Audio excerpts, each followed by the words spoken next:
Bootstrap is the most popular HTML, CSS, and JavaScript framework for developing responsive, mobile first websites.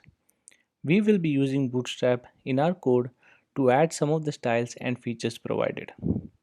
jQuery is a JavaScript library and it greatly simplifies JavaScript programming. We will be using jQuery to write some simplified JavaScript so our scripts are small and readable.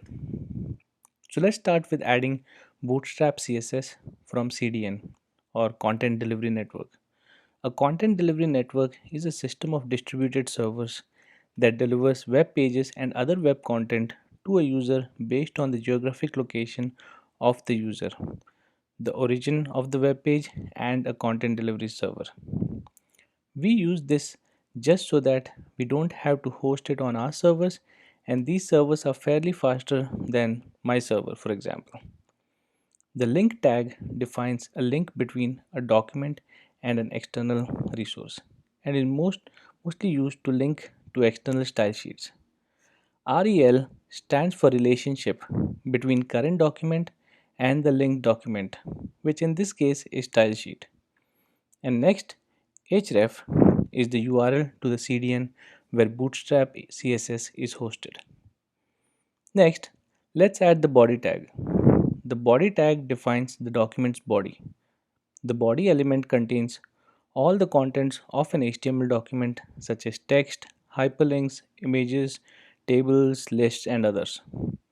We will be adding our scripts right before the body tag closes because that's the last thing we want the page to load. The reason being, we want to give importance to the actual body content before we load the scripts. The script tag. This tag is used to define a client side script, such as JavaScript. The script element either contains scripting statements or it points to an external script file through the src attribute or the source attribute. In our case, we are providing the source to jQuery CDN. The reason we are loading jQuery CDN is we will be using it in our scripts and also will be used by Bootstrap JavaScript, which we will be adding next. Here we go. Our Bootstrap JS is also now in place. Now we have to add the important elements for Bootstrap to work added to our web page. Let's also add our local scripts and style sheets. The script tag will include our JavaScript to the HTML page. Next, this will add our styles.css to the web page. This concludes our video of adding all the scripts and styles to our web page. Next, let's create some content to display.